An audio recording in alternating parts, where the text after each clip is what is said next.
ఉదయకాల బైబిల్ ధ్యానాంశముగా మనము చదువుకుందాం. మత్తయి రాసినటువంటి శుభవార్త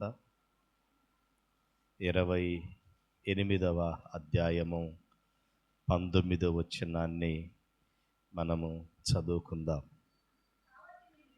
కాబట్టి మీరు వెళ్ళి సమస్త జనులను శిష్యులుగా చేయుడి, తండ్రి యొక్కయు కుమారుడి యొక్కయు పరిశుద్ధాత్మ యొక్కయు నామములోనికి వారికి బాప్తీసము ఇవ్వము. దేవుడి వాక్య భాగమును మన వెడికిడిలో దీవించి ఆశీర్వదించునుగాక.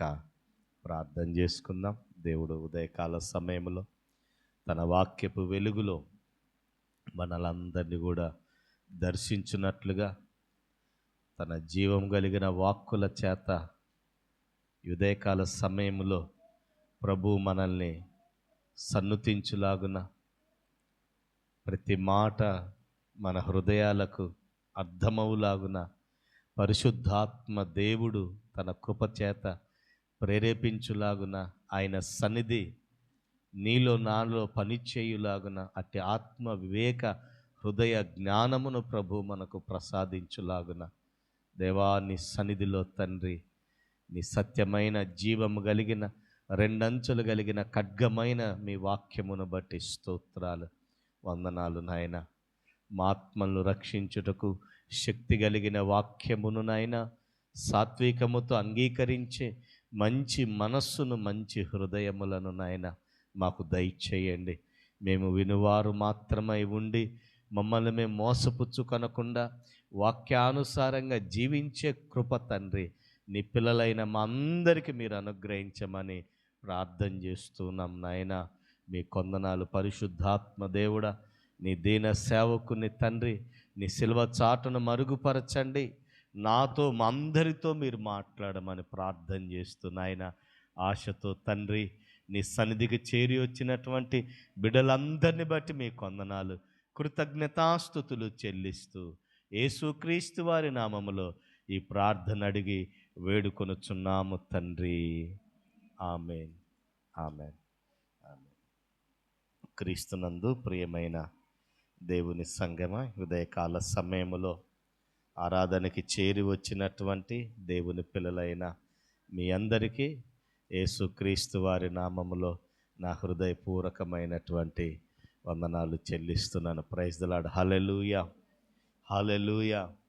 మరి గడిచినటువంటి అనేక వారాల నుంచి మనము కొత్త నిబంధన గ్రంథములో నుంచి బాప్తీసము అన్నటువంటి లేఖన భాగాన్ని మనము ధ్యానం చేస్తూ ఉన్నాం. ఈరోజు చివరి అంశం. ఈరోజు బాప్తీసాన్ని ఈ అంశాన్ని ముగించాలని ఆశపడుతున్నాను. ఇంకా చాలా సంగతులు ఉన్నాయి.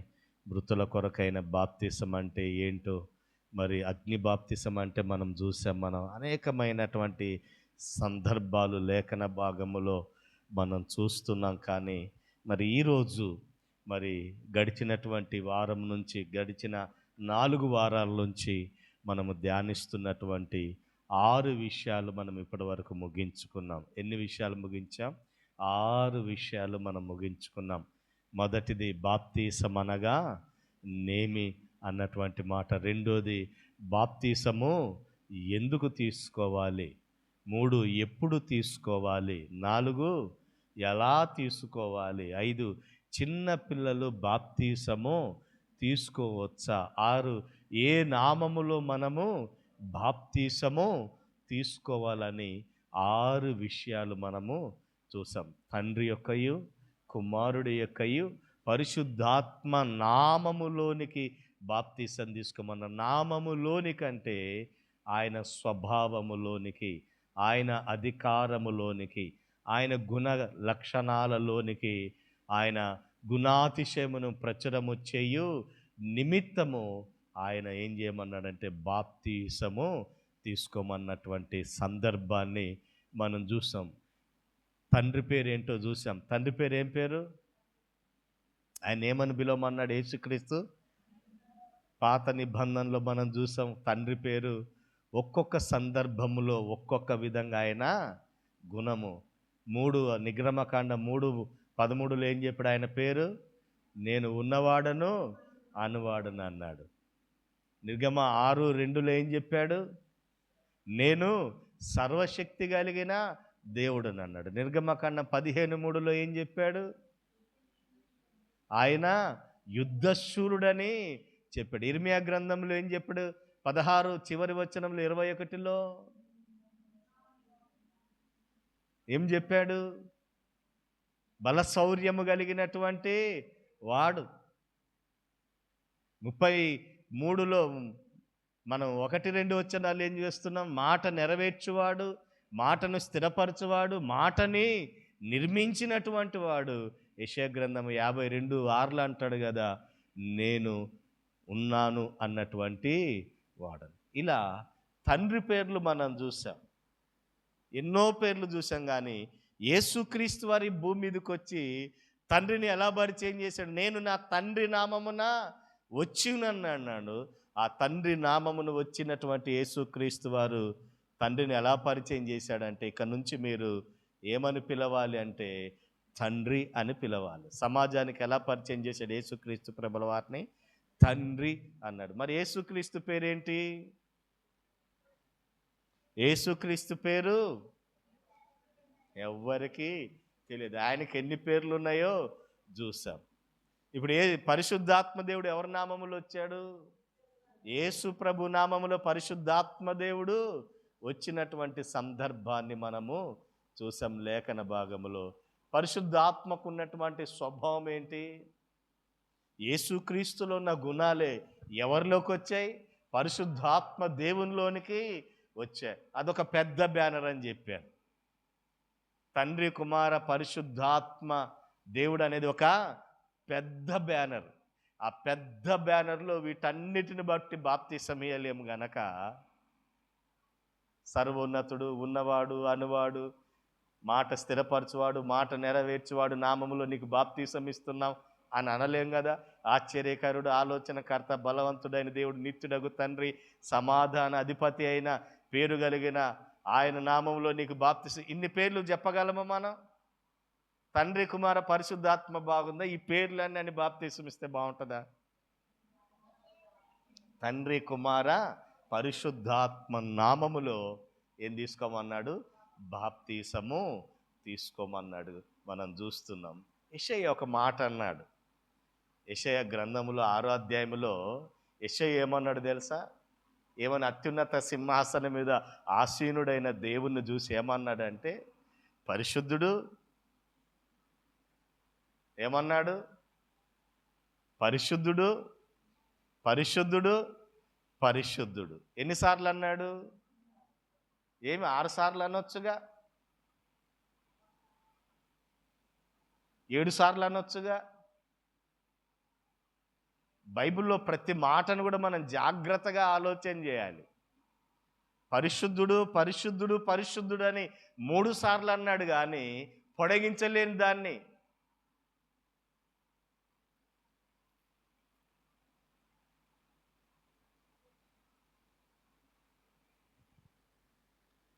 అందుకని తండ్రి, కుమార, పరిశుద్ధాత్మ నామములోనికి ఆ రోజు ఏమి ఇచ్చారంటే బాప్తిసము ఇచ్చిన సందర్భాన్ని మనము చూసాం.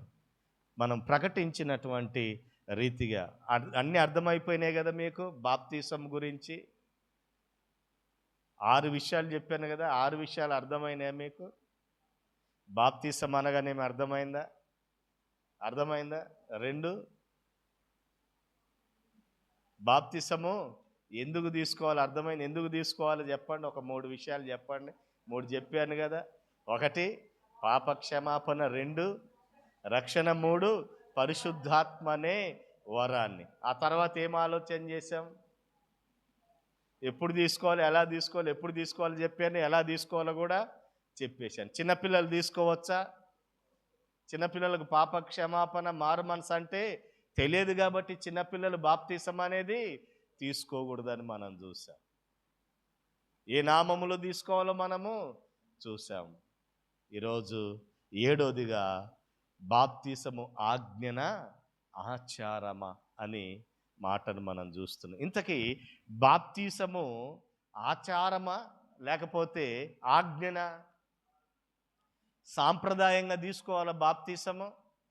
ఎలా తీసుకోవాలి బాప్తిసం? మరి ఈరోజు సమాజంలో చాలామందిని మనం చూస్తే బాప్తిసం అనేది ఆచారంగా ఇస్తున్నటువంటి సందర్భాన్ని మనం చూస్తూ ఉన్నాం. చాలామంది ఆచారంగానే భావిస్తున్నారు. కొన్ని సంఘాలలో చిన్నపిల్లలకి ఏం చేస్తున్నారు? పుట్టిన వెంటనే చిలకరించి ఏం చేస్తున్నారు? బాప్తిసం ఇస్తున్నారంటే అదొక ఆచారంగా సంఘాల్లో మారిపోయింది. ఈరోజు చాలా సంఘాల్లో మనము పెద్ద పెద్ద సంఘాల్లో మనం చూడగలిగితే ఇలాంటి పరిస్థితులు మనం సమాజంలో సంఘాల్లో మనం చూస్తున్నాం. ఆచారముగా బాప్తిసం తీసుకునే వాళ్ళు, సాంప్రదాయంగా కొంతమంది కుటుంబాల్లో వివాహం కుదిరింది అనుకోండి, వివాహం కుదిరినప్పుడు ఏమంటారు? మా అబ్బాయి బాప్తిసం తీసుకున్నాడు గనక ఖచ్చితంగా మా అబ్బాయిని మీ అమ్మాయిని చేసుకోవాలంటే ఇప్పుడు ఏం తీసుకోవాలి? ఖచ్చితంగా బాప్తిసం తీసుకోవాలి అన్నటువంటి మాటను చెప్తుంటారు ఇచ్చిపుచ్చుకునేటువంటి వాళ్ళు. మా బాబు తీసుకున్నాడు కనుక మీ పాప కూడా తీసుకుంటేనే మేము వివాహం చేయటానికి ముందుకు వస్తామన్నటువంటి ఒక ఆచారంగా ఇది కూడా మారిపోయింది ఈరోజు క్రైస్తవ సమాజంలో, క్రైస్తవ సంఘములో. వారికి రక్షణ అంటే ఏందో తెలియదు, మారు మనసు అంటే ఏందో తెలియదు, పాప క్షమాపణ అంటే ఏంటో తెలియకుండానే బాప్తిసం తీసుకునేటువంటి వారు ఈరోజు సమాజంలో ఆచారంగా, సాంప్రదాయంగా, అలవాటు ప్రకారంగా తీసుకునేటువంటి వారిని మనం లోకంలో అనేక మందిని సంఘాల్లో చూస్తున్నాం. కానీ బాప్తిసం అనేది పరిశుద్ధ గ్రంథములో దేవుడు పరిశుద్ధాత్మ ప్రేరణతో ఆనాడున్నటువంటి శిష్యులతో మాట్లాడి బాప్తిసం ఎలా ఇవ్వమన్నాడు ఒకసారి మనం చూడగలిగితే అపోస్తుల కార్యములు 10వ అధ్యాయము. అపోస్తుల కార్యములు 10వ అధ్యాయము. అపోస్తుల కార్యములు 10వ అధ్యాయము 44వ వచనం నుండి మనం చదువుకుందాం. అపోస్తుల కార్యములు 10వ అధ్యాయము 44వ వచనం నుండి మనం చదువుకుందాం కింది వరకు. పేతురు ఈ మాటలు ఇంకా చెప్పుచుండగా అతని బోధ విన్న వారందరి మీదకి పరిశుద్ధాత్మ దిగెను. సున్నతి పొందిన వారిలో పేతురు కూడా వచ్చిన విశ్వాసులందరూ పరిశుద్ధాత్మ వరము అన్యజనుల మీద సహితము కుమ్మరించబడుట చూచి విభ్రాంతి నొందిరి. ఏలయనగా వారు భాషలతో మాట్లాడుచు దేవుని గణపరచుచుండగా వినిరి. అందుకు పేతురు, మనవలే పరిశుద్ధాత్మను పొందిన వీరు బాప్తిసం పొందకుండా ఎవడైనను నీళ్ళల్లో ఆటంకము చేయగలడు అని చెప్పి యేసుక్రీస్తు వారి నామమందు వారికి బాప్తిసము పొందవలనని ఆజ్ఞాపించను. యేసుక్రీస్తు నందు బాప్తిసము పొందవలనని ఏం చేశాడంట? ఆజ్ఞాపించాడు. ఎవరు ఆజ్ఞాపించారు? బాప్తిసం తీసుకోమని ఆచారంగా చేయమంటున్నాడా లేకపోతే ఆజ్ఞాపించాడని చెప్తున్నాడా? బాప్తిసం అనేది ఏం చేయమంటున్నాడు? తీసుకోమని ఆజ్ఞాపించాడు. బాప్తిసం తీసుకోవటం అనేది ఆజ్ఞ. బాప్తిసం అనేది ఆజ్ఞతో కూడినటువంటిది. మీరు సర్వలోకానికి వెళ్ళి సర్వ సృష్టికి ఏం ప్రకటించమన్నాడు దేవుడు? సువార్త ప్రకటించండి. నమ్మి బాప్తిసం పొందినవాడు రక్షింపబడును, నమ్మని వానికి శిక్ష విధించబడునన్న ఆజ్ఞను దేవుడు ఇచ్చాడు. ఆచారంగా బాప్తిసం ఇవ్వకూడదు మనం, ఆజ్ఞగా దేవుడు ఆ రోజు శిష్యులు అయినటువంటి వారికి తెలియజేశాడు. పేతురు ఆ దినాన ఏం చేశాడంటే అక్కడ ఉన్నటువంటి వారికి ఆజ్ఞాపించాడు. ఆజ్ఞాపించటం అంటే ఇది అమలు చేశాడు, ఆజ్ఞాపించాడు. ఖచ్చితంగా ప్రతి క్రైస్తవుడు ప్రాథమికమైన బాధ్యత. ప్రతి క్రైస్తవుడిగా మారాలంటే ఖచ్చితంగా బాప్తిసం అనేది చాలా ప్రాముఖ్యమైనటువంటిది. వారికి పాప క్షమాపణ అంటే ఏంటో తెలియాలి. వారికి రక్షణ అంటే ఏంటో తెలియాలి, వారికి మారు మనసు అంటే ఏంటో తెలియాలి, వారికి పరిశుద్ధాత్మ అనే వరం అంటే ఏంటో వారికి తెలియాలి. ఆజ్ఞాపిస్తే ఆ బాప్తీసం అనే ఆజ్ఞకు ప్రతి ఒక్కరు కూడా విధేయత చూపాలి, శిరస్సు వంచాలి, శిరస్సు వంచి బాప్తీసం తీసుకోవాలి. అది ఆజ్ఞాపించటం అంటే. శిరస్సు వంచాలి, దేవుని మాటకు విధేయత చూపాలి, దేవుని మాటకు లోబడాలి. చాలామంది ఏం చెప్తారంటే బాప్తీసం అవసరం లేదంటుంటారు. ఈరోజు సమాజంలో చాలా సంఘాల్లో మనం చూసినట్లయితే, చాలామంది విశ్వాసులలో కూడా మనం చూసినట్లయితే బాప్తీసం అవసరం లేదని మాట్లాడే వారిని మనం చూస్తాం. బాప్తీసము తీసుకోవటం అనేది ఆ రోజు దేవుడు ఆజ్ఞాపించాడు. ఇది ఆజ్ఞ, ఇది విధేయత చూపాలి, శిరస్సు వంచాలి, దేవుని మాటకు లోబడాలి, నేను పాపినని గ్రహించాలి, పాప క్షమాపణ పొందాలి. ఆ పరిశుద్ధాత్మని వరము నీలోకి రావాలంటే ఖచ్చితంగా నువ్వేం చేయాలి? బాప్తీసమును ఎలా తీసుకోమన్నాడు? ఆజ్ఞగా తీసుకోమన్నాడు. ఆచారంగా బాప్తీసాన్ని మనం ఎప్పుడు కూడా తీసుకోవద్దు. ఏంటి బాప్తీసం అనేది? ఆజ్ఞ. దేవుని మాటకు విధేయత చూపించాలి. మనం ఏ మాటకు విధేయత చూపించాలి? దేవుని మాటకు విధేయత చూపించాలి. ఈరోజు మనుషులు ఎలా తయారయ్యారంటే మనుషుల మాటకు విధేయత చూపుతారు కానీ దేవుని మాటలకు విధేయత చూపరు, దేవుని వాక్యానికి విధేయత చూపరు, దేవుని వాక్యానికి తల వంచరు, దేవుని మాటకి శిరస్సు వంచరు, విధేయత కలిగి ఉండరు. మనుషులు చెప్పిన మాటలే గౌరవిస్తారు, మనుషులు చెప్పిందే నిజమానే అనుకుంటారు. కానీ దేవుడు బైబిల్ గ్రంథం ఏం సెలవిచ్చింది?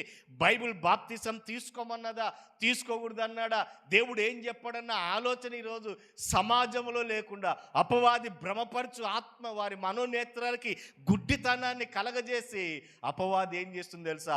అనేకులను అగ్నిలోనికి తీసుకువెళుతుంది. ప్రియమైన దేవుని వారు,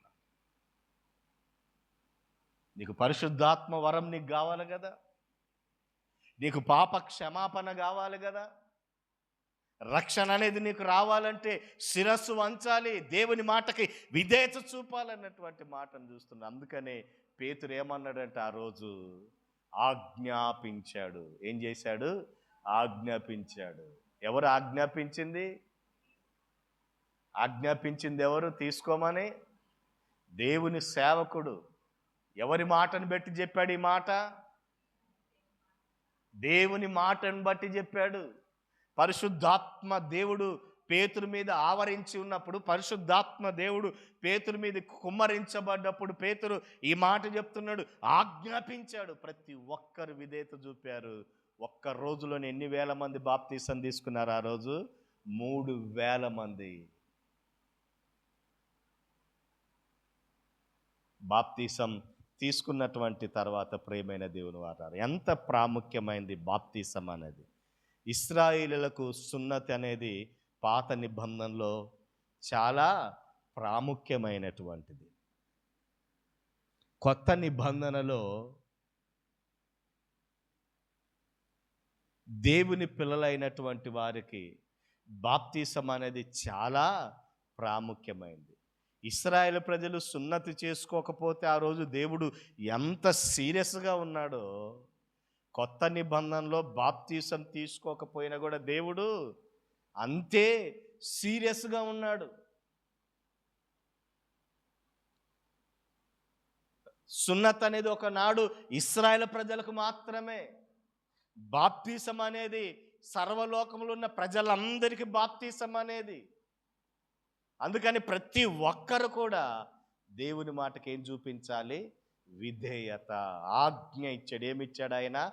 ఆజ్ఞ ఇచ్చాడు, బాప్తీసం తీసుకోని. బాప్తీసం అనేది ఆచారము కాదు, ఇది ఆజ్ఞగా మనము లేఖన భాగములో చూస్తున్నాం. బాప్తీసం తీసుకునే రోజు ఏం చేస్తారంటే ఏ డ్రెస్ వేసుకోవాలన్న ఆలోచనే చాలామంది ఆలోచన చేస్తుంటారు కదా. సర్వసాధారణంగా ఏ డ్రెస్ వేసుకోవాలి, వైట్ అండ్ వైట్ వేసుకోవాలన్నటువంటి దృక్పథం కలిగిన వారు కొంతమంది ఉంటారు. కొంతమంది ఏ డ్రెస్ వేసుకోకున్నా పర్వాలేదు అన్నటువంటి అభిప్రాయాన్ని కలిగినటువంటి వారు కూడా మనకు కనపడుతూ ఉంటారు. అంటే బాప్తీసం తీసుకున్న రోజు ఏ డ్రెస్ వేసుకోవాలన్న ఆలోచన కలిగి ఉంటారు, కానీ ఎందుకు తీసుకోవాలన్న ఆలోచన మనిషికి వస్తుందా? ఎందుకు తీసుకోవాలన్న ఆలోచన మనిషికి కలుగుతుందా? ఆ రోజు ఎలాంటి డ్రెస్ వేసుకోవాలా, ఎలాంటి డ్రెస్ చూసుకోవాలా, ఎలాంటి బాప్తీసం తీసుకోముందు ఏది వేసుకోవాలా, తీసుకున్న తర్వాత ఏది వేసుకోవాలన్న ఆలోచనే కలిగి ఉంటారు, కానీ ఎందుకు తీసుకోవాలన్న ఆలోచన ఈరోజు సమాజంలో. అసలు తెల్ల డ్రెస్ ఎందుకు వేసుకుంటుంటారు చాలామంది? తెలుపు కదా. అసలు తెల్ల డ్రెస్ వేసుకుంటే ఏం జరుగుతుంది? తెల్ల డ్రెస్ కావాలని ఎందుకు అనుకుంటున్నారు? చూద్దాం ఒకసారి ప్రకటన గ్రంథము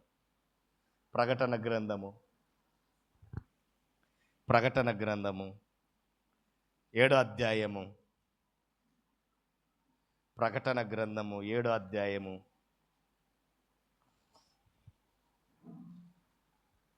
13-14 వచనాలను మనం చదువుదాం. పెద్దలలో ఒకడు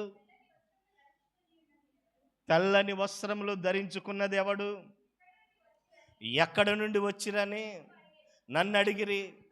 అందుకు నేను, అయ్యా నీకే తెలియననగా అతడు ఇలాగు నాతో చెప్పాను, వీరు మహాశ్రమలలో నుండి వచ్చినటువంటి వారు గొర్రెపిల్ల రక్తములో తమ వస్త్రములు ఉదుక్కొని వాటిని ఏం చేసుకున్న వారంట? వీళ్ళు గొర్రెపిల్ల రక్తములో వారి వస్త్రములు ఉతుకుకొని ఏం చేసుకున్నారంట? వీళ్ళు తెలుపు చేసుకున్నటువంటి వారన్నటువంటి మాటని మనం చూస్తున్నాం. ప్రియమైన దేవుని వారలారా,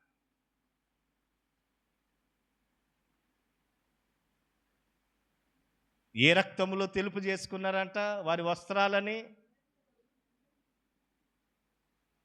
మీ వస్త్రాలే ఇస్తాయి. ఇప్పుడు మీ వస్త్రాలే తీసుకోండి, పోయి రక్తంలో ముంచండి. అవి తెలుపు అయితే ఎరుపు అయితే చెప్పండి.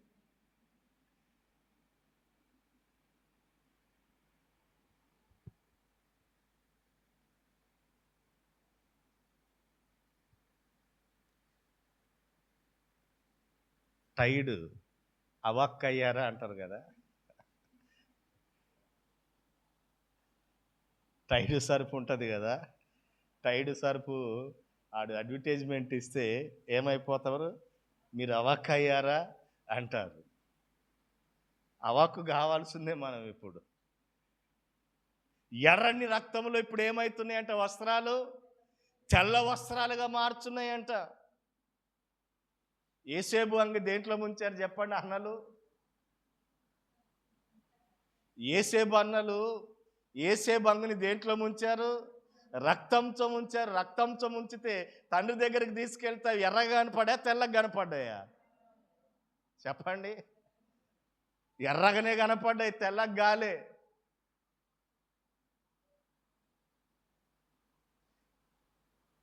గొర్రెపిల్ల రక్తములో ఉతుక్కుంటే మన వస్త్రాలు ఏమైతాయి అంటున్నాడు ఇక్కడ భక్తుడు? తెల్లగా మార్చబడతాయి అంటున్నాడు. వస్త్రాలంటే ఏంటో తెలుసా? మన జీవితాలు గడగబడాలి, మన పాపాలు గడబడాలని అర్థం. గొర్రెపిల్ల రక్తములో మీ జీవితాలు గడగబడాలి, మీ పాపాలు గడగబడాలి. ఆయన రక్తములో మన జీవితాలు బాగుపరచబడాలి. బాప్తీసం ద్వారా ఏం చేస్తామంటే మన పాపాలు గడుక్కుంటాం. ఎవరి రక్తం ద్వారా మన పాపాలు గడుక్కుంటామంటే యేసుక్రీస్తు వారి రక్తములో, ఆయన రక్తములో మన జీవితాలు ఎలా మార్చబడాలంటే తెలుపుగా మార్చబడాలి.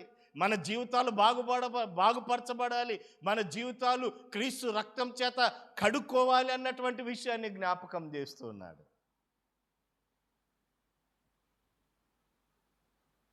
తెలుపు చేసుకోమన్నాడు. వేటిని తెలుపు చేసుకోమన్నాడు? వేటిని కడుక్కోమన్నాడు దేవుడు? వస్త్రాలను గడుక్కోమన్నాడా? మన జీవితాలను గడుక్కోమన్నాడా? మన బ్రతుకులను బాగు చేసుకోమన్నాడా? లేకపోతే తెల్ల డ్రెస్సులు వేసుకోమని చెప్పాడు ఆయన? డ్రెస్సులు వేసుకోవద్దని నేను అంటలేను. మళ్ళీ పాస్టర్ గారు తెల్ల డ్రెస్సులు విమర్శిస్తున్నానని అనొద్దు. వేసుకోవచ్చు, కానీ అది ఆచారంగా మారకూడదు. నువ్వు ఏ డ్రెస్తో తీసుకున్నావు అనేది కాదు ప్రాముఖ్యమైంది. నీ హృదయం యేసు రక్తంలో కడగబడిందా లేదా?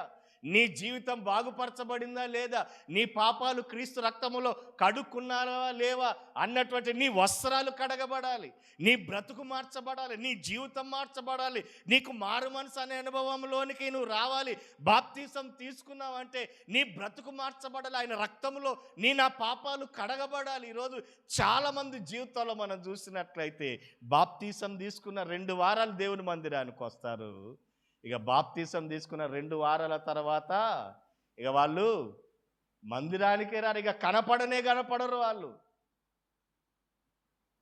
ఏంటి బ్రదర్ మీరు కనపడట్లేదంటే, ఒక ఆయన బెటాలియన్లో ఆవేశంగా బాప్తీసం తీసుకున్నాడు. అందరు తీసుకుంటుందని ఈయన కూడా తీసుకున్నాడు బాప్తీసం. తీసుకొని 2 వారాలు బాగానే వచ్చాడు, పర్వాలేదు సహోదరుడు బాగానే వస్తున్నాడని అనుకున్నాం. 3వ వారం నుంచి ఇక మందిరానికి రావట్లేదు. 4 వారాలైంది, 5 వారాలైంది, 3 నెలలైంది. అడుగుతున్నాను, ఏంటండి సీమోను గారు మందిరానికి రావట్లేదు ఏంటండి అంటే, పాస్టర్ గారు అందరు తీసుకుంటున్నాను, నేను కూడా ఆవేశంలో బాప్తీసం తీసుకున్నా అంటున్నాను. అందరు తీసుకున్నారని నేను కూడా బాప్తీసం తీసుకున్నా అని చెప్తున్నాడు.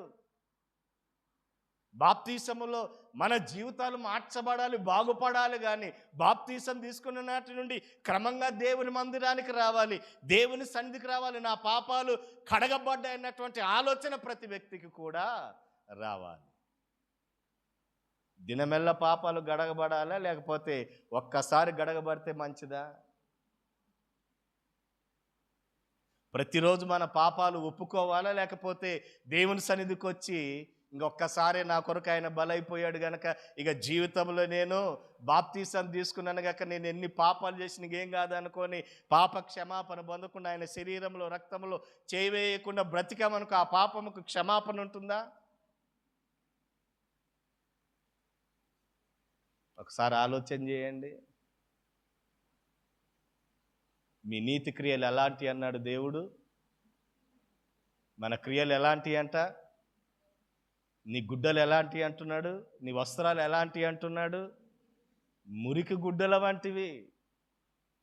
దేవుని ఎదుటకు వచ్చి నేను నీతిమంతునని ఎప్పుడు చెప్పుకోకూడదు. దేవుని దగ్గరకు వచ్చి నువ్వేం చెప్పాలో తెలుసా? అయ్యా నేను పాపినని చెప్పాలి. నీ కొరకు ప్రాణం ఆయన అర్పించాడు, ప్రాణం అర్పించి వాక్యము చేత నిన్ను ఉదక స్నానం చేశాడు. నీ పాపాన్ని నువ్వు గ్రహించాలంటే వాక్యం అనే ఉదక స్నానం కావాలి. యేసుక్రీస్తు సంఘానికి ఏం చేశాడు తెలుసు? ఒక ఔషధాన్ని ఇచ్చాడు. పాపాలు కడుక్కోవటానికి, పాపము క్షమించబడటానికి బాప్తీసంతో పాటు దేవుడు ఒక ఔషధాన్ని ఇచ్చాడు. ఏంటో తెలుసా? ఔషధం కొరకు యేసుక్రీస్తు ప్రభుల వారు సంఘం కొరకు తన ప్రాణాన్నే ఇచ్చాడు, ప్రాణాన్నే పణంగా పెట్టాడు ఆయన. ఎఫెసీయులకు రాసిన పత్రిక 5వ అధ్యాయము, ఎఫెసీయులకు రాసిన పత్రిక 5వ అధ్యాయము ఎలా పోలుస్తున్నాడో చూడండి. ఎఫెసీయులకు రాసిన పత్రిక 5వ అధ్యాయము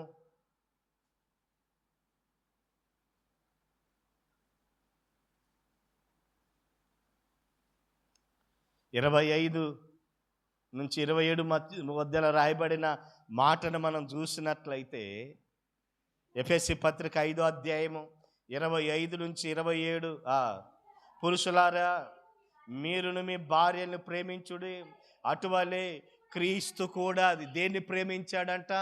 సంఘమును ప్రేమించాడు. దేన్ని ప్రేమించాడు? క్రీస్తు దేన్ని ప్రేమించాడు? సంఘాన్ని ప్రేమించాడు. ఇప్పుడు నువ్వు బాప్తీసం తీసుకున్న తర్వాత దేంట్లోకి వచ్చావు? సంఘములోనికి వచ్చావు. దేంట్లోకి వచ్చావు?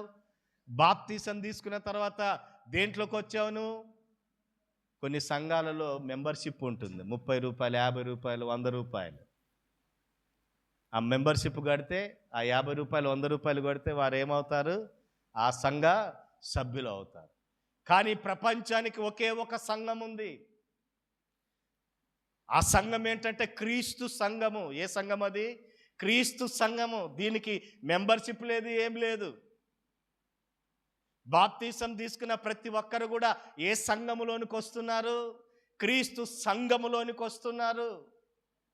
క్రీస్తు సంఘములోనికి వచ్చినటువంటి వారితో దేవుడు ఏమంటున్నాడు తెలుసా? వధువుగా ఆయన వరుడుగా సంఘాన్ని ఎలా బోధిస్తున్నాడు చూడండి. అటువల్లే క్రీస్తు సంఘమును ప్రేమించాడు.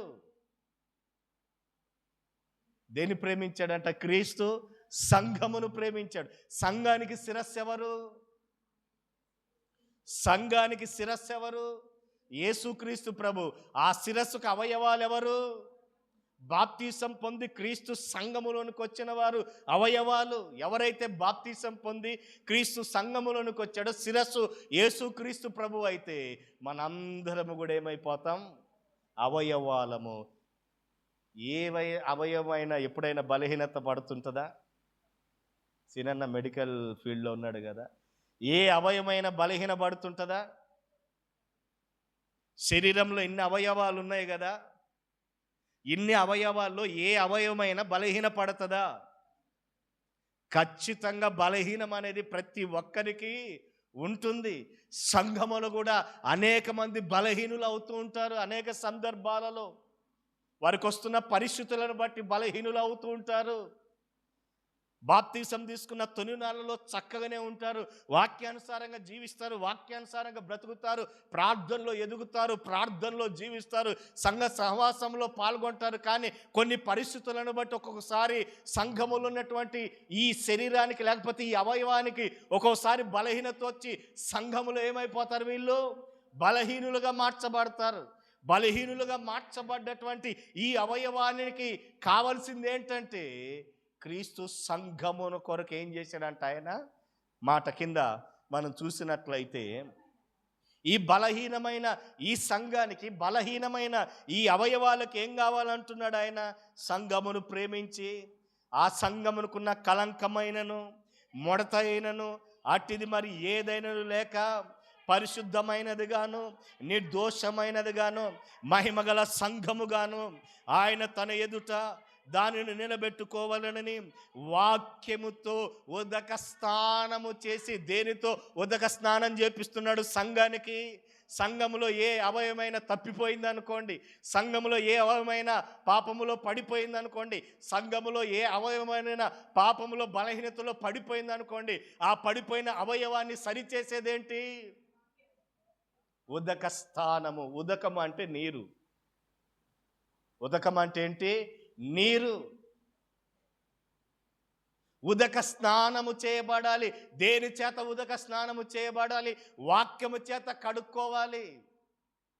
ఏ అవయవమైన బలహీనంగా ఉంటే, ఏ వ్యక్తి అయినా పాపములో పడిపోతే, ఏ వ్యక్తి అయినా మారు మనసు పొంది తిరిగి పడిపోతే, రక్షణలోకి వచ్చి బాప్తీసం తీసుకొని తిరిగి లోకములో పడిపోతే, లోక పద్ధతిలో పడిపోతే, లోక ఆచారంలో పడిపోతే, వాక్యములో బలహీనమైపోతే, వాక్యాన్ని ఎరగలేకపోతే, దేవుని చిత్తాన్ని గ్రహించలేక లోకములో పడిపోయినటువంటి స్థితిలో ఉన్నటువంటి అవయవాన్ని మనం ఏం చేయాలంటున్నాడు దేవుడు?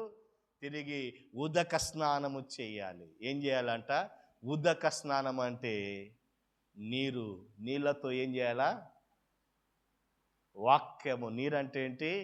వాక్యము చేత మనం ఏం చేయబడాలంట? ఉదక స్నానం. బాప్తీసం తీసుకున్నాం మనం, ఏదో బలహీనత చేత పడిపోయామా లేదా? నేను ఒక ప్రశ్న అడుగుతాను ఇక్కడ మిమ్మల్ని అందరినీ. బాప్తీసం తీసుకున్న తర్వాత ఐ యామ్ పర్ఫెక్ట్ అన్నవారు ఒకసారి చెయ్యొద్దండి. ఎవరైనా సరే.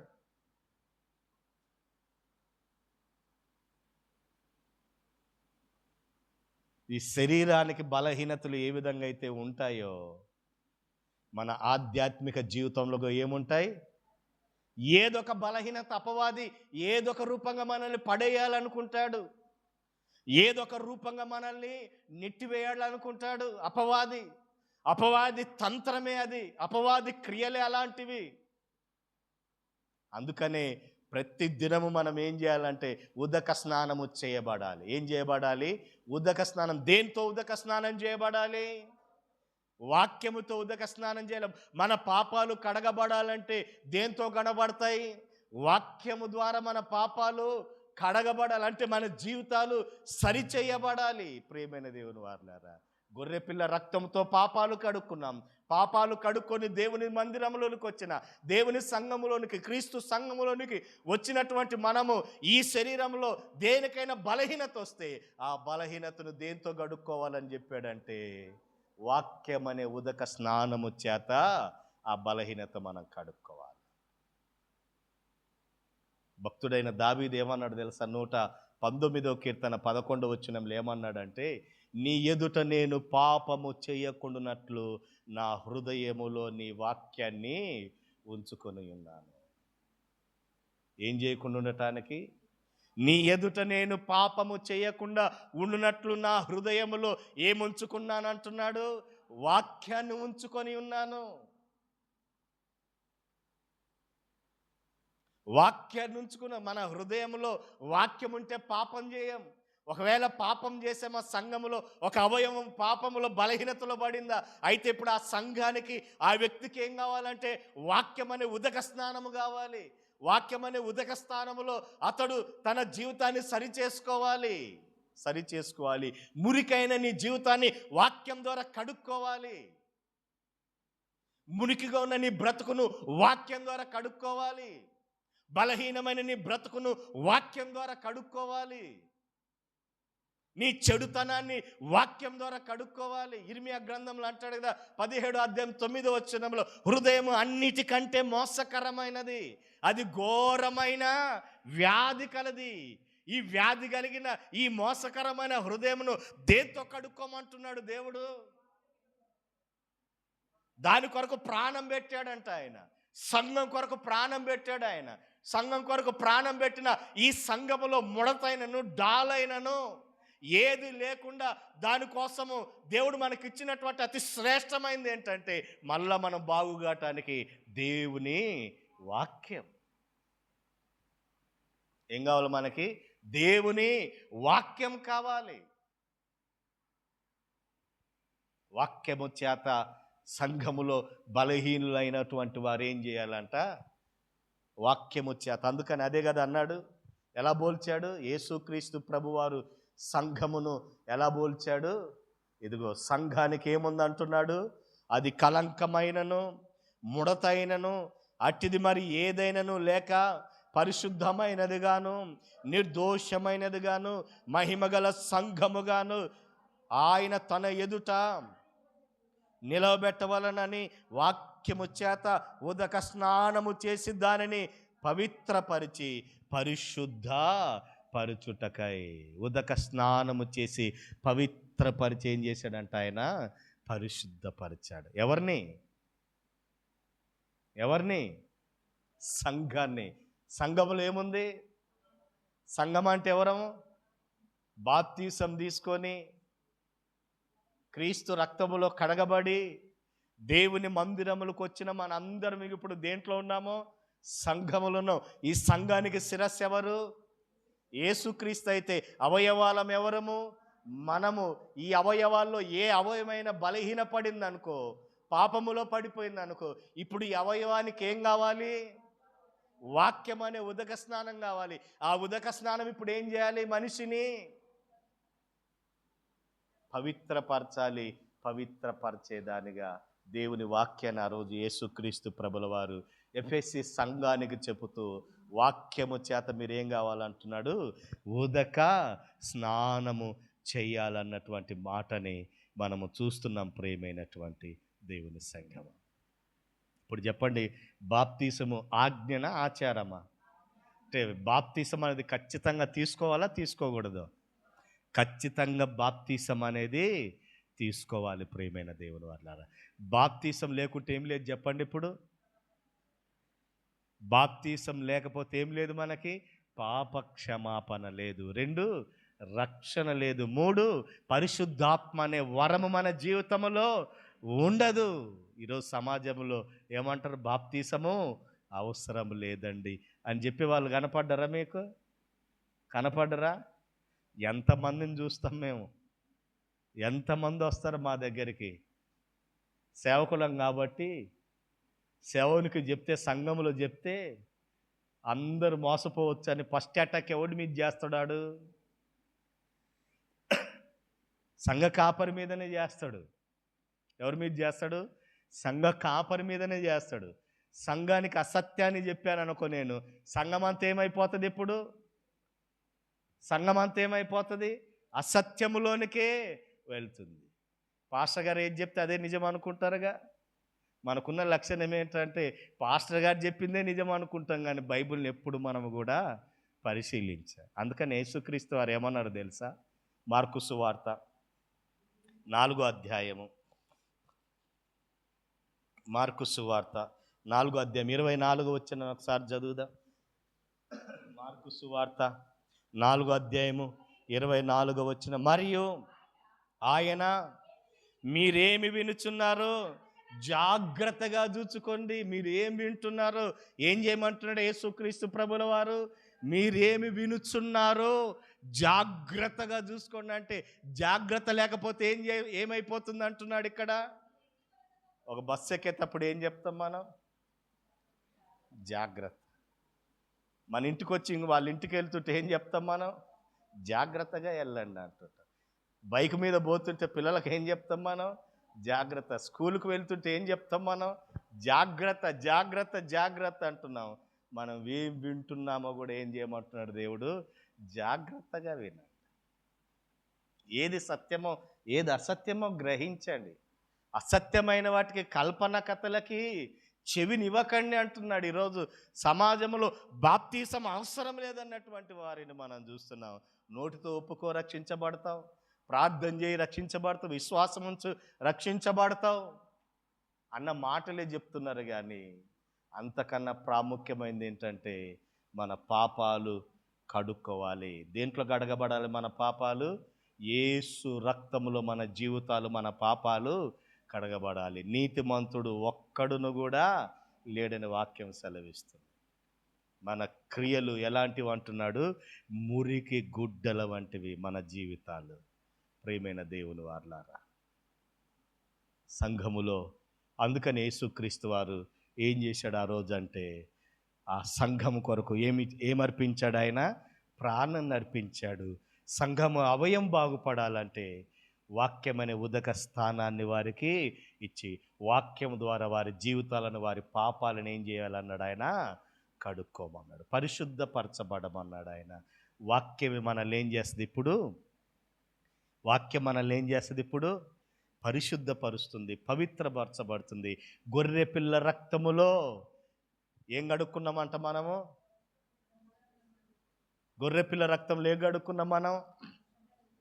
రక్తంలో కడుక్కుది. ఎర్రగా కావాలా తెల్లగా కావాలా? మనవి మీ వస్త్రాలు రక్తంలో కడిగితే ఎర్రగా కావాలా తెల్లగా కావాలా?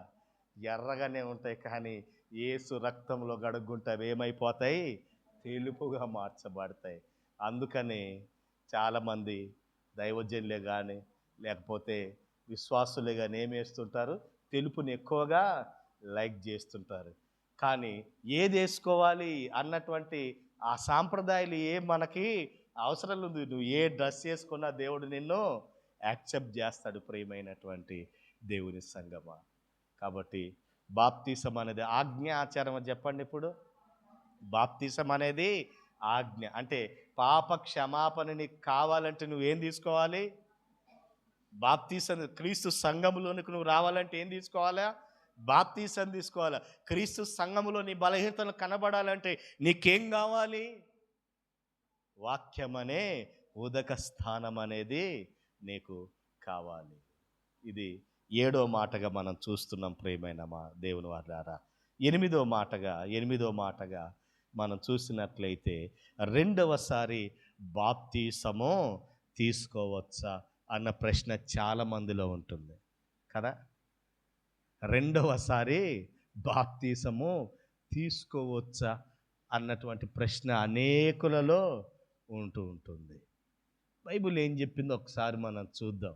అపోస్తలుడైనటువంటి పౌలు ఎఫెసీయులకు రాసినటువంటి పత్రిక 4వ అధ్యాయము 5వ వచనాన్ని మనం చదువుదాం. అపోస్తలుడైనటువంటి పౌలు ఎఫెసీయులకు రాసినటువంటి పత్రిక 4వ అధ్యాయము 4వ వచనం. ప్రభు ఒక్కటే 5 చదువురా. ప్రభు ఒక్కడే విశ్వాసం ఒక్కటే, బాప్తీసము ఒక్కటే. అపోస్తులైనటువంటి పౌలు ఏం చెప్తున్నాడు? బాప్తీసము 2 అన్నాడా, 1 అన్నాడా? బాప్తీసము 2 అన్నాడా, 1 అన్నాడా? బాప్తీసము ఒక్కటే. ఎవరు చెప్పారు ఈ మాట? అపోస్తులైనటువంటి పౌలు ఏ సంఘానికి చెప్తున్నాడు ఈ మాట? ఎఫెసీ సంఘానికి చెప్తున్నాడు. బాప్తీసము ఒక్కటే అన్నటువంటి మాట చెప్పినటువంటి పౌలు అపోస్తుల కార్యములు ఏం చేశాడో ఒకసారి మనం చూద్దాం. అపోస్తుల కార్యములు 19వ అధ్యాయము. అపోస్తుల కార్యములు 19వ అధ్యాయము 1 నుండి 5 వరకు మనం చదువుకుందాం. అపోస్తుల కార్యములు 19వ అధ్యాయము 1 నుండి 5 వరకు. అపోల్లో కొరంథీలో ఉన్నప్పుడు జరిగినదేమనగా, పై ప్రదేశములో సంచరించి ఎఫెసునకు వచ్చి కొందరు శిష్యులను చూసి, ఎక్కడున్నాడు ఇప్పుడు పౌలు? పౌలు ఎక్కడున్నాడు ఇప్పుడు? కొరంథీలో నుండి ఎక్కడికి వచ్చాడు అంటున్నాడు? మీరు చూడండి, బైబిల్ చూడండి. ఎఫెసునకు వచ్చాడు. ఎఫెసీ పత్రికలు ఇప్పుడు ఏం చెప్పాడు పౌలు? ఎఫెసీలకు ఏం చెప్పాడు? బాప్తీసము ఒక్కటే అని చెప్పాడు. బాప్తీసము ఒక్కటే అని చెప్పినటువంటి పౌలు కొరంథీ సంఘము నుండి వచ్చి ఎఫెసీలో శిష్యుల దగ్గరికి వచ్చి ఏం చెప్తున్నాడో ఇప్పుడు చూడండి. మీరు విశ్వసించినప్పుడు పరిశుద్ధాత్మను మీరు పొందితురని వారిని అడగగా, వారు పరిశుద్ధాత్ముడు ఉన్నాడన్న సంగతియే మేము వినలేదని చెప్పిరి. వారు విశ్వసించినప్పుడు మీరు దేని నమ్మారు అంటే, అసలు పరిశుద్ధాత్ముడు ఉన్నాడన్న సంగతే మాకు తెలియదు. ఎఫెసీలో ఉన్న వాళ్ళతో చెప్తున్నాడు ఇక్కడ. ఎఫెసీలో ఉన్న శిష్యులతో మాట్లాడుతున్నటువంటి సందర్భాన్ని మనం చూస్తున్నాం. అప్పుడు అలాగైతే మీరు దేనిని బట్టి బాప్తీసం పొందుతురని అడగగా, వారు యోహాను బాప్తీసము బట్టి అని చెప్పిరి. అందుకు పౌలు, యోహాను తన వెనక వచ్చు వాని యందు అనగా యేసునందు విశ్వాసం ఉంచవలనని ప్రజలతో చెప్పుచు మారు మనసు విషయమైన బాప్తీసము ఇచ్చేదనని చెప్పాను. వారు ఆ మాటలు విని ప్రభు అయిన యేసు నామమున బాప్తీసము పొందిరి. ప్రభు అయిన యేసు నామమున ఏం పొందారంట వాళ్ళు? ఆల్రెడీ బాప్తీసం పొందారు. ఏ బాప్తీసం పొందారు వాళ్ళు? అన్న ఈ డోర్ పెట్ట, ఈ డోర్ పెట్ట.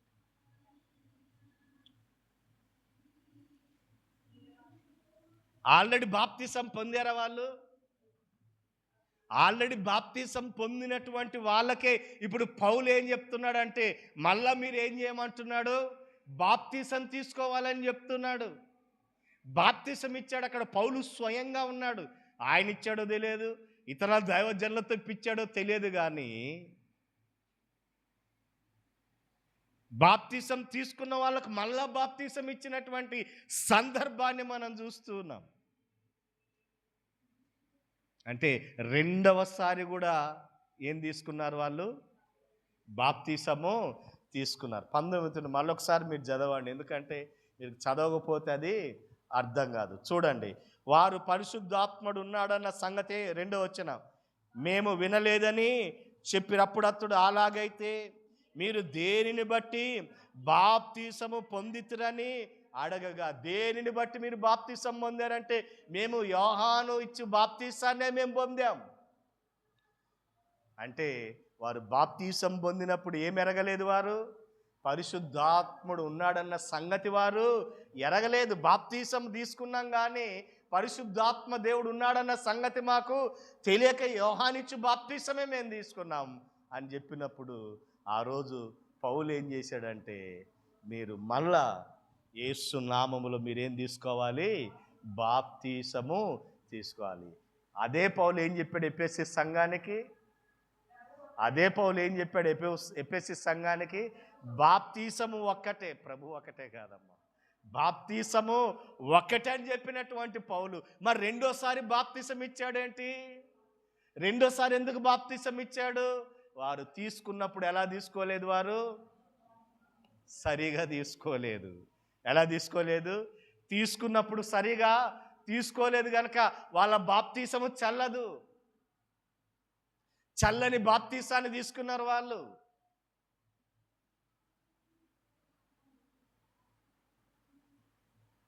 ఇది అర్థం కావటానికి ఒక మాట చెప్తా. ఒక సూపర్ మార్కెట్కో ఒక షాప్కో మనం వెళ్తాం. షాప్కు వెళ్ళినప్పుడు వస్తువులు కొన్నాం. వస్తువులు కొన్న తర్వాత 500 రూపాయల నోటు తీసి ఇస్తాం. ఆ షాప్ యజమాని ఏం చేస్తాడంటే 500 నోటును చూసి ఈ 500 నోటు చల్లదు అంటాడు. 500 నోటు చల్లదు అంటాడు. ఇంకొక 500 నోటు తీసి ఇస్తాడు. ఈ 500 నోటు కూడా చూసి ఆ షాప్ యజమాని ఈ నోటు కూడా చల్లదు అంటాడు. అలా నువ్వు 100 సార్లు చల్లని నోటు ఇస్తే 100 సార్లు నువ్వు చల్లని నోటు ఇచ్చావు అనుకోండి, ఆ షాప్ యజమాని తీసుకుంటాడా? పెట్రోల్ బంకు దగ్గరికి పోతాం. పెట్రోల్ బంక్ కాడికి పోయి 500 నోటు ఇస్తే పెట్రోల్ బంకోడు ఇది చెల్లేదా కాదని చూస్తాడా? చూడడా? అది చెల్లితేనే తీసుకున్నాడు, చల్లకపోతే తీసుకోడు. బాప్తీసం అనేది కూడా నీకు మరు మనసు అంటే ఏంటో, రక్షణ అంటే, పాప క్షమాపణ అంటే, రక్తంలో పాపాలు కడగబడటం అంటే నీకు తెలియకపోతే నువ్వు ఎన్నిసార్లు తీసుకున్నా నీ బాప్తీసం ఏం కాదు, అది చల్లని బాప్తీసమే.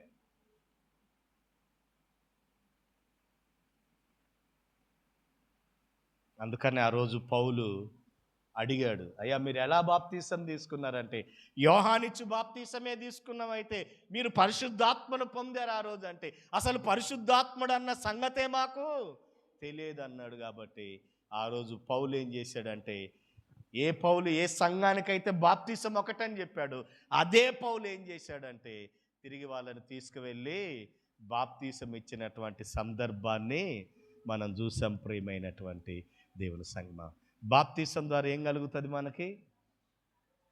బాప్తీసంగా ఆశీర్వాదమా? పాపక్షమాపణ. మన పాపాలు ఏం కావాలి? కడగబడాలి. ఒకవేళ బాప్తీసం తీసుకొని పడిపోయామనుకో, పడిపోయిన తర్వాత ఆ వ్యక్తికి ఏం కావాలి? వాక్యం అనే ఉదక స్నానం అనేది కావాలి. ఒకవేళ నువ్వు తీసుకునేటప్పుడు సరిగా తీసుకోలేదనుకో, తప్పనిసరిగా మళ్ళీ నువ్వేం చేయాలి? మళ్ళీ ఏం చేయాలి? నువ్వు తప్పనిసరిగా ఏం చేయాలి? మళ్ళీ నీవు బాప్తీసము తీసుకోవాలి. ఆవేశంతో తీసుకున్నావు అనుకో, అందరు తీసుకున్నారు కదా నేను కూడా తీసుకుంటా,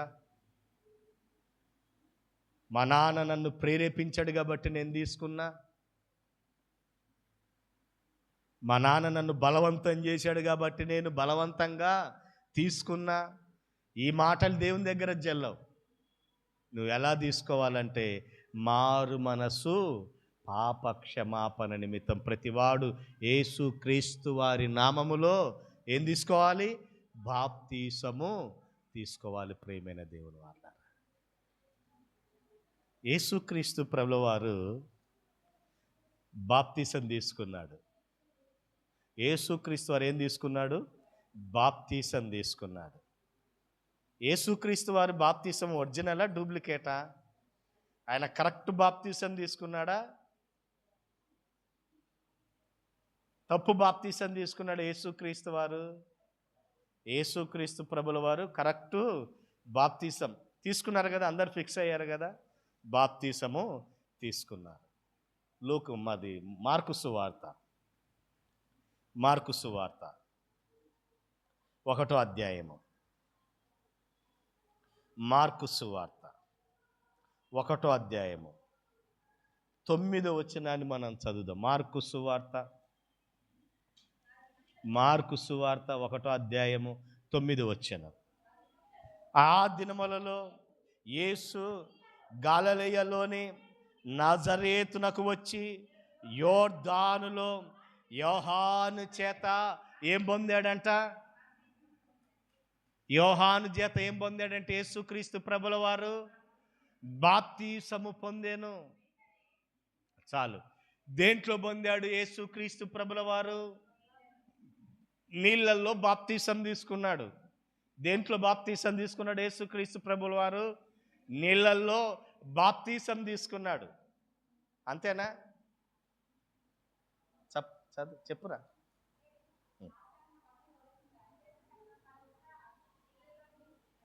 చెప్తా అదే, పూర్తిగా వినలేదు కదా మీరు. ఇంకా చాలా ఉంది సబ్జెక్టు.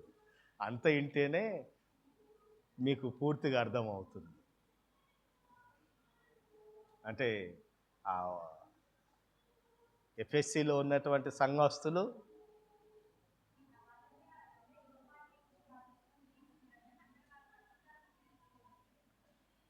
ఎవరు?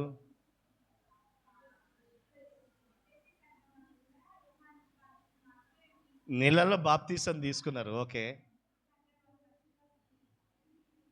అప్పుడు వాళ్ళు తెలుసుకోలేదు యేసుక్రీస్తు. అందుకనే పూర్తిగా వినమన్నా. పూర్తిగా నీకు వింటేనే సబ్జెక్ట్ అర్థమవుతుంది. యేసుక్రీస్తు వారు దేంట్లో బాప్తీసం తీసుకున్నాడు? నీళ్ళలో. నీవు నేను దేంట్లో తీసుకున్నాం? నీళ్ళల్లోనే బాప్తీసం తీసుకున్న ఆడ మనము గ్రహించవలసిన ఒక మాట ఉంది. ఆ మాట ఏంటంటే, ఆయన ఆ దినముల్లో యేసు గలిలయలోని నజరేతునకు వచ్చి యోర్దానులో యోహాను చేత ఏం పొందాడంట? బాప్తీసము పొందెను అన్నమాట అండర్లైన్ చేసి, పొందెను అని రాసుకోండి. మీకు చెప్తాను. పొందెను అని మాట రాసుకోండి. పొందెను. యేసుక్రీస్తు ఏం పొందాడు? బాప్తీసము పొందెను. రెండోది ఇదే మార్కు సువార్త 10వ అధ్యాయము 35 నుంచి 38 వచనం. మార్కు సువార్త 10వ అధ్యాయము 35 నుంచి 38. జబదయి కుమారులైన యాకోబు, యోహాను ఆయన యొద్దకు వచ్చి, బోధకుడా, మేము అడుగుదన్నదెల్లా నీవు మాకు దయచేయబోచున్నావని చెప్పాను. ఆయన, నేను మీకేమి చేయగోరుచున్నానని వారిని అడిగాను. వారు, నీ మహిమయందు నీ కుడివైపున ఒకడును నీ ఎడమ వైపున ఒకడును కూర్చొండునట్లు మాకు దయచేయమని చెప్పిరి. యేసు, మీరేమి అడుగుచున్నారో మీకు తెలియదు. నేను త్రాగుచున్న గిన్నెలోది త్రాగుటనైనను, నేను పొందుచున్న బాప్తిసము పొందుటైనను మీ చేత అగునా. అక్కడ నీళ్ళ చేత బాప్తిసము పొందెను, ఇక్కడ పొందుచున్న. అక్కడ జరిగిపోయిందంటే అది ఫాస్ట్ టెన్స్. జరిగిపోయిందంటే ఫాస్ట్ టెన్స్. ఇక్కడ ఏమంటున్నాడు? నేను పొందవలసిన బాప్తిసము మీరు పొందుతారా? నేను పొందవలసింది అంటే ఇది ఫ్యూచర్ టెన్స్లో ఉందా? దేంట్లో ఉంది? ఒకటేమో జరిగిపోయింది, ఇది జరగాలనా? జరిగిపోయిందా? ఇది జరగాల. పొందవలసిన బాప్తిసము. ఇది రెండు. ఒకటి జరిగిపోయింది, రెండు పొందవలను అన్నటువంటి మాటను చూస్తున్నాం. 3 లూకా సువార్త 12వ అధ్యాయము 49, 50. లూకా సువార్త 12వ అధ్యాయము 49, 50. నేను భూమి మీద అది ఇది వరకే రగులుకొని మండవలనని నేను కోరుచున్నాను. అయితే నేను పొందవలసిన బాప్తిసము. మూడోది, ఒకటి పొందెను, రెండు పొందుచున్నా, మూడు పొందవలసిన బాప్తిసం. పొందిన బాప్తిసము, రెండు పొందబోయే బాప్తిసము, పొందవలసింది ఒకటి ఉంది. పొందవలసిన బాప్తిసం కూడా ఇంకొకటి ఉంది. ఎందుకు ఆల్రెడీ ఆయన నీళ్ళల్లో బాప్తిసం తీసుకున్నాడుగా, మళ్ళీ ఈ బాప్తిసం తీసుకోవాలని అంటున్నాడేంటి? ఆల్రెడీ ఆయన బాప్తిసం తీసుకున్నాడు కదా, మళ్ళా తీసుకోవాలని అనుకుంటున్నాడేంటి?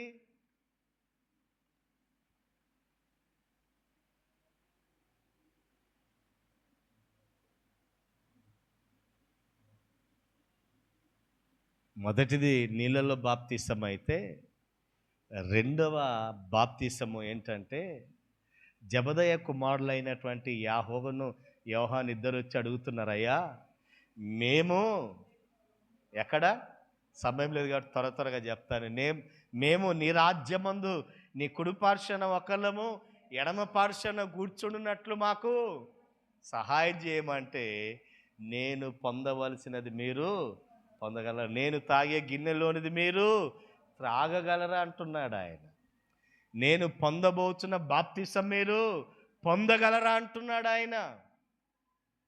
బాప్తిసం తీసుకున్న తర్వాత ఖచ్చితంగా క్రైస్తవుడికి ఏమొస్తాయంటే శ్రమలు వస్తాయి. ఏమొస్తాయి? శ్రమలు వస్తాయి. శ్రమలనే బాప్తిసం ప్రతి క్రైస్తవుడు పొందాలి. శ్రమలనే బాప్తిసం ప్రతి క్రైస్తవుడు పొందాలి. యేసుక్రీస్తు అంటున్నాడు అక్కడ, నేను పొందుతున్న బాప్తిసం మీరు పొందగలరా? ఆయనకు శ్రమలు రాబోతున్నాయి. ఆ శ్రమలనే బాప్తిసాన్ని తీసుకోవాలి. ప్రతి క్రైస్తవుడు అది అనుభవించాలి. ప్రతి క్రైస్తవుడు ఆ శ్రమల గుండా వెళ్ళాలి. ఏదో రూపంగా బాప్తిసం తీసుకున్న తర్వాత మనకు శ్రమలు వస్తాయా రావా చెప్పండి? బాప్తిసం తీసుకున్న తర్వాత మనకు శ్రమలు వస్తాయా రావా? రావా? మీకెవరికి శ్రమలు రాలేదా? బాప్తిసం తీసుకున్నటువంటి తర్వాత ప్రతి ఒక్కరికి ఏమొస్తాయి తెలుసా? శ్రమలు వస్తాయి. ఎవరి ద్వారా అయినా రావచ్చు. నీ కుటుంబ సభ్యుల ద్వారా అయినా రావచ్చు, నీ స్నేహితుల ద్వారా అయినా రావచ్చు, నీ బంధువుల ద్వారా అయినా రావచ్చు. నీటి బాప్తిసం తీసుకున్న ప్రతి ఒక్కరూ యేసుక్రీస్తు ఆ రోజు బాప్తిసం తీసుకున్న తర్వాత యాకోబు యోహాను దగ్గరికి, నేను గిన్నెలో మీరు తాగగలరా, నేను పొందబోతున్న బాప్తిసం మీరు పొందగలరా అని ఆ రోజు ఎందుకు అన్నాడంటే, ఇదిగో ఆ శ్రమలు బాప్తిసం తీసుకున్న తర్వాత ఆ శ్రమలనే బాప్తిసం కూడా నీవు పొందాలి. శ్రమలు అనే బాప్తిసం పొందకపోతే ఏం లేదు, మనకి పరలోకం అనేది లేదు. ప్రియమైన దేవుని వాళ్ళ, ఎవరిదొకరి ద్వారా మనకి శ్రమ అనేది వస్తుంది. నువ్వు బాప్తిసం తీసుకోకుండా నీకు ఏ శ్రమ రాదు. నువ్వు బాప్తిసం తీసుకో, నీ ఇంటి వాళ్ళ ద్వారా నీకు శ్రమ వస్తుంది. నువ్వు ప్రభువుని రక్షకుడిగా స్వీకరించు, నీ ఇంటి వాళ్ళ ద్వారానే, నీ కుటుంబ సభ్యుల ద్వారానే, నీకైన వారి ద్వారానే వస్తావు. ఒకవేళ నీ కుటుంబ సభ్యులు ఒకవేళ మంచి వాళ్ళు అయితే నీ పక్క వారి ద్వారా, నీ ఇరుగు పొరుగు వారి ద్వారా, నీకు కావాల్సిన వారి ద్వారా కూడా ఏదో ఒక శ్రమ అనేది వస్తూనే ఉంటుంది నీకు నాకు. ఒకటి నీళ్ళ బాప్తిసం జరిగింది, రెండు ఏ బాప్తిసం? శ్రమలనే బాప్తిసం, అగ్ని బాప్తిసం. ఏ బాప్తిసం ఇది? ఏమన్నాడు? ఇంకా నేను పొందుచున్న బాప్తిసం ఇంకోటి కలదన్నాడు కదా లూకాసు వార్తలో. పొందెను రెండు పొందుచున్న అన్నాడు, మూడు పొందవలసింది. ఏంటి పొందవలసినది?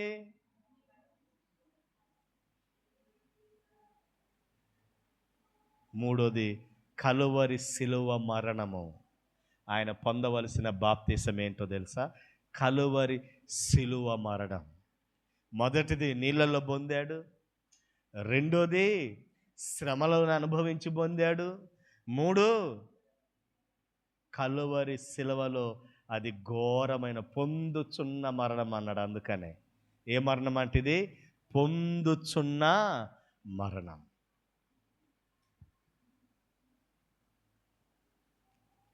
ఒకటి మనం నీటి బాప్తిసం తీసుకున్నాం, రెండు శ్రమల బాప్తిసం.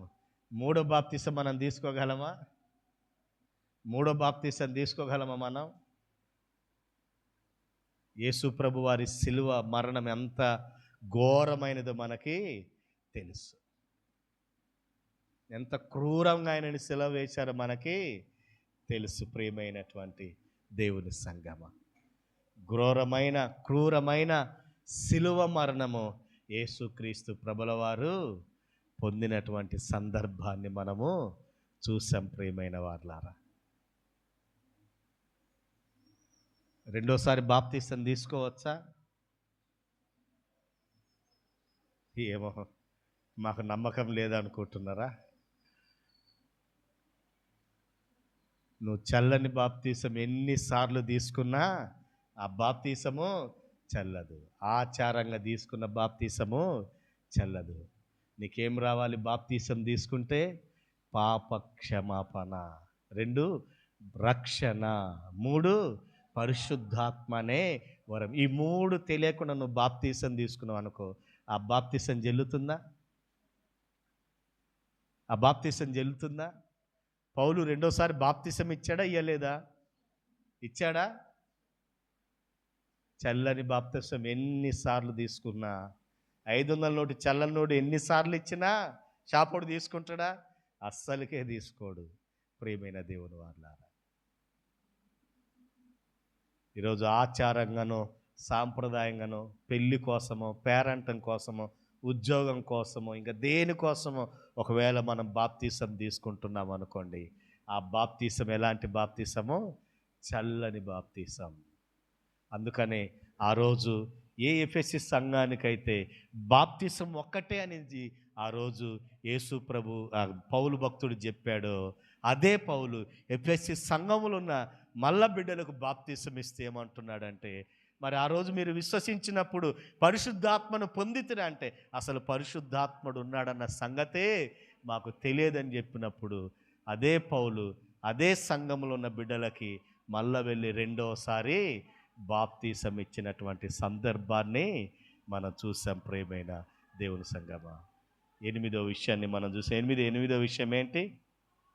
8వ విషయం, రెండోసారి బాప్తీసము తీసుకోవచ్చా అన్నటువంటి మాట. ఇక చాలా విషయాలు ఉన్నాయి, ఆ విషయాలను నేను చెప్పట్లేదు. మీరు రాసుకోండి, రెఫరెన్సులు రాసుకోండి. త్వరగా నేను చెప్తాను. తిమోతికి రాసిన మొదటి పత్రిక 6వ అధ్యాయము 11-12 వచనాలు రాసుకోండి. 1 తిమోతి 6-5 వచనాలు మీరు రాసుకోండి. తిమోతికి రాసినటువంటి మొదటి పత్రిక 6:11-12, 1 తిమోతి 6:5 రాసుకోండి. శ్రమలలో ఆ రోజు ఆయన బాప్తీసం తీసుకున్నాడు. క్రైస్తవుడిగా మనకు కూడా అనేకమైనటువంటి శ్రమలు బాప్తీసం తీసుకున్న తర్వాత వస్తాయి. పౌలుతో అన్నాడు, తిమోతితో అన్నాడు కదా, ఇదిగో క్రీస్తు యేసునందు నువ్వు బలవంతుడు కమ్ము, నువ్వు మంచి సైనికుని వల్లే నాతో కూడా నువ్వేం పొందమన్నాడు? శ్రమ పడుము అన్నాడు. ఏం పొందమన్నాడు? శ్రమ పడుము. 2 తిమోతి 2వ అధ్యాయము 3వ వచనంలో మంచి సైనికుడి వల్లే నాతో పాటు నీవు పౌలు శ్రమ పడ్డాడా? శ్రమ పడలేదా? పౌలు శ్రమ పడ్డాడు. భక్తులు శ్రమ పడ్డారా లేదా? శ్రమలు వచ్చాయా లేదా? విశ్వాసులకు శ్రమలు వచ్చాయా లేవా? సంఘానికి శ్రమలు వచ్చాయా లేవా? ఇదే శ్రమలలో బాప్తీసము యేసుక్రీస్తు పొందాడు కదా, నేను పొందుచున్న బాప్తీసం మీరు పొందగలరా అన్నాడు ఆ రోజు యాకోబు యోహానుతో. ఈరోజు అదే బాప్తీసం మనం కూడా పొందినటువంటి సందర్భం. చివరిగా బాప్తీసము పరలోక మార్గమా? బాప్తీసం అనేది పరలోకానికి మార్గమా? 7, 8, 2 చదివితే 2 ఆ 2 అంశాలు మనం ధ్యానం చేస్తే మనకు తెలిసింది ఏంటంటే, ఖచ్చితంగా ఈ శ్రమలు ఈ బాధలు అనుభవిస్తే ఏముండదు, మనకి పరలోక రాజ్యం అనేది ఉంటుంది. పౌలు శ్రమ పడ్డాడు కదా, పౌలు పరలోక రాజ్యంలో ఉన్నాడు కదా. పౌలు సౌలుగా ఉన్నప్పుడు ఏం చేశాడు? హత్య నరహంతకుడుగా ఉన్నాడు కదా. ఇప్పుడు నరహంతకుడు ఎక్కడికి చేరాడు? మారు మనసు పొంది పరలోకానికి చేర్చబడ్డాడు. ఈ శ్రమల తర్వాత దేవుడు మనకిచ్చినటువంటి ఆధిక్యత ఏంటంటే పరలోకమనే ఆధిక్యత దేవుడు మనకి ఇచ్చాడు. ప్రియమైన దేవుని సంగమా, మరి దేవుని కొరకు ఏదో ఒకటి చేయకపోతే నీకు ఇస్తాడా పరలోకం? నేను శ్రమపడని, ఇంట్లో ఫ్యాన్ కింద నేను కూర్చుంటా, ఇంట్లోనే ఉంటా, నేను దేవుని కొరకు ఏ కార్యాన్ని చేయను, ఏ పని చేయను, నాకు పరలోకం రావాలంటే వస్తుందా? నేను బాప్తీసం తీసుకొని 10 ఏళ్ళు అయింది, 20 ఏళ్ళు అయిందంటే ఏం చేసినావు దేవుని కొరకును? 10 ఏళ్ళు అయింది, 20 ఏళ్ళు అయింది, దేవుని కొరకు నువ్వు ఏం చేసావని పరలోకం ఇవ్వాలి. ఏ కార్యం చేసావని నీకు పరలోకం ఇవ్వాలి. ఏ మంచి పని చేసి దేవుని కొరకు ఏ శ్రమలు అనుభవించాలని నీకు పరలోకం ఇవ్వాలి. ఏం చేసావని దేవుడు నీకు పరలోక రాజ్యాన్ని ఇవ్వాలి చెప్పండి. మనం 10 ఏళ్ళ 20 ఏళ్ళ బాప్తీసం తీసుకున్నది కాదు, కానీ నువ్వు దేవుని కొరకు ఏం చేసావు? తిమోతి ఏం చేశాడు? శ్రమ పడ్డాడు సేవ కొరకు. పౌలు ఏం చేశాడు? సువార్త కొరకు శ్రమ పడ్డారు. భక్తులు ఏం చేశారు? దేవుని రాజ్య సువార్త కొరకు శ్రమ పడ్డారు. ఈరోజు రక్షణ పొంది బాప్తీసం పొంది సంఘములోనికి వచ్చినటువంటి నీవు నేను సువార్త కొరకు ఏం చేయాలి? శ్రమ పడాలి. శ్రమపడి సువార్తను ప్రకటించాలి. సువార్తను ప్రకటించిన వారు ఎక్కడున్నారు? ఇప్పుడు పరలోక రాజ్యములో ఉన్నారు. శ్రమ లేకపోతే పరలోక రాజ్యము లేదు. ప్రియమైన దేవుని వారలారా, బాప్తీసం పొందిన నీవు నేను ప్రభు రాజ్యములో ఉండాలంటే బాప్తీసం పరలోక మార్గమే, కానీ ఖచ్చితంగా దేవుని పని చేసిన వారికే పరలోక రాజ్యం.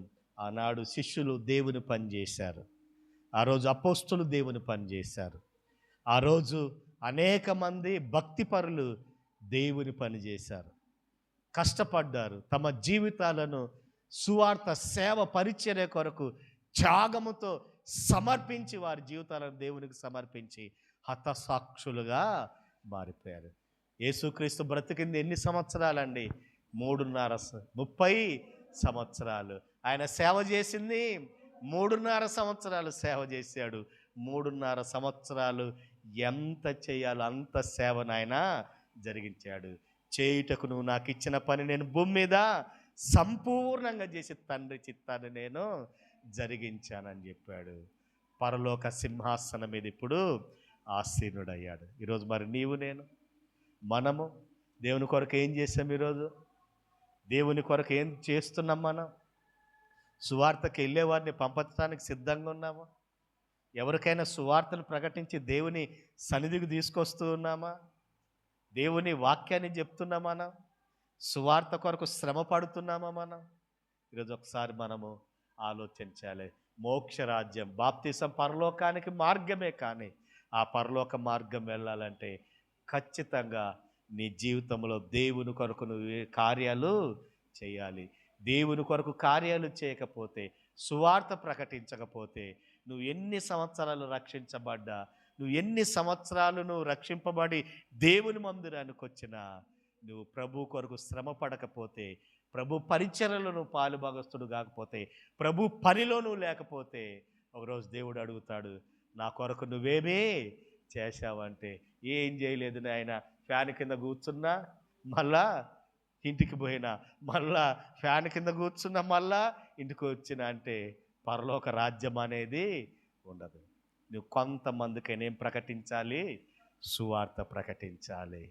ఎన్ని అంశాలు ధ్యానం చేసాం ఈ 5 వారాల్లో? మనము 9 విషయాలు. మొదటి విషయం ఏంటి? బాప్తీసం అనగా నేను 2 బాప్తీసం ఎందుకు తీసుకోవాలి? 3 బాప్తీసము ఎలా తీసుకోవాలి? బాప్తీసము ఎప్పుడు తీసుకోవాలి? చిన్నపిల్లలు బాప్తీసము తీసుకోవచ్చా? ఏ నామములో మనము బాప్తీసం తీసుకోవాలి? 7 ఈరోజు చెప్పుకున్నాం కదా. ఏంటి 7? బాప్తీసం ఆజ్ఞన ఆచారమా? 8 రెండోసారి బాప్తీసము తీసుకోవచ్చా? అమ్మ ఇంత పూరైతే అట్ట పరీక్ష పెడితే ఏం రాస్తారు మరి మీరు? చివరిది బాప్తీసం పరలోకానికి మార్గమా? ఎన్ని విషయాలు ఆలోచన చేసే? మొత్తము 9 విషయాలు ఆలోచన చేసి కష్టపడదామా మరి ప్రభు కొరకు?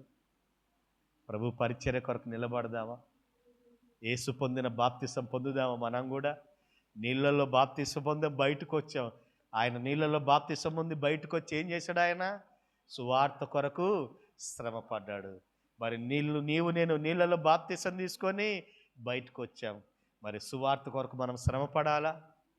ఈ శ్రమ పడితేనే ఏముందన్నాడు? పరలోక రాజ్యం ఉందన్నాడు. కాబట్టి ఉదయకాల సమయంలో అందరం తలలు వంచుదాం, ప్రార్థన చేద్దాం. అవునయ్యా, మేము కూడా తండ్రి నాయన ఈ శుభ సమాచారాన్ని అనేకులకు